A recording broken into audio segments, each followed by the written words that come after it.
Assalamualaikum warahmatullahi wabarakatuh. Kami dari kelompok 4 akan membahas materi mengenai faktor produksi modal. Sebelumnya, izinkan kami memperkenalkan diri. Kami dari kelas 11 akuntansi B. Nama saya Rena Arisa. Saya Anggi Julianti. Dan saya Dimas. Kami membuat video presentasi animasi untuk memenuhi tugas produktif Ekonomi Bisnis dan Administrasi Umum mata pelajaran Ibu Ade Hestia Khairunisa, Sarjana Akuntansi. Langsung saja kita bahas materinya ya. Let's go! Halo semuanya, di sini saya dan teman-teman saya akan membahas materi mengenai faktor produksi modal. Materi yang akan kami bahas yaitu tentang pengertian modal, fungsi modal, contoh modal, dan macam-macam modal. Jadi, apa sih modal itu? Modal adalah alat atau barang yang dihasilkan dan dapat digunakan untuk menghasilkan barang selanjutnya.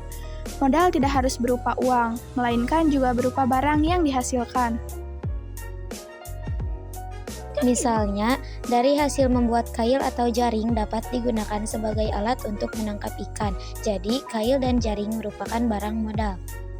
Contoh lainnya, gedung, mesin, bahan dasar, dan bahan bantu yang digunakan dalam proses produksi.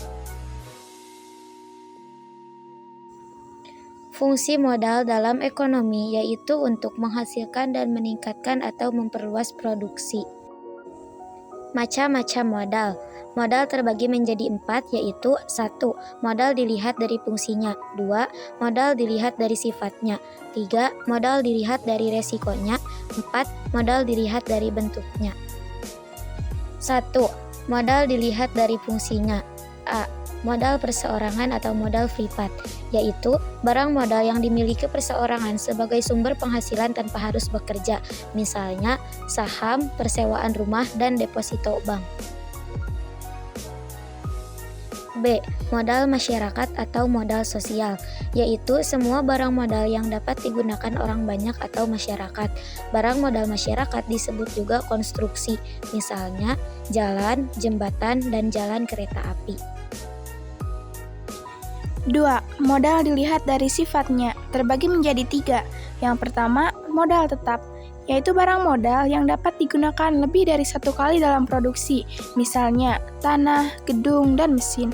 Yang kedua, modal lancar, yaitu barang modal yang habis dipakai sekali saja dalam produksi, misalnya bahan bakar, bensin, dan solar. Yang ketiga, ada modal variabel, yaitu jumlah uang yang digunakan untuk membayar upah tenaga kerja.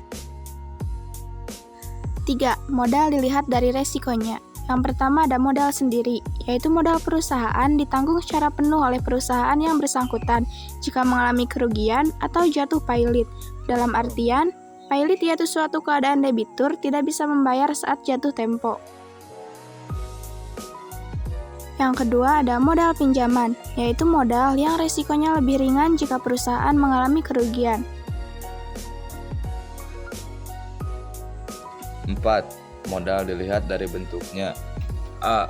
Modal nyata, yaitu barang yang dapat digunakan dalam proses produksi yang terdiri atas modal barang dan modal uang. B. Modal abstrak, yaitu modal yang tidak terlihat tetapi hasil yang dapat dilihat seperti kepandaian, pengetahuan, keahlian, nama baik, dan keunggulan dibanding perusahaan lain. Sekian pembahasan yang dapat kami sampaikan. Jika ada kata-kata yang kurang nyaman mohon dimaafkan, karena yang nyaman itu saat berada di pelukan. Ayo ting-ting makan kepiting. Thank you for everything. Wassalamualaikum warahmatullahi wabarakatuh.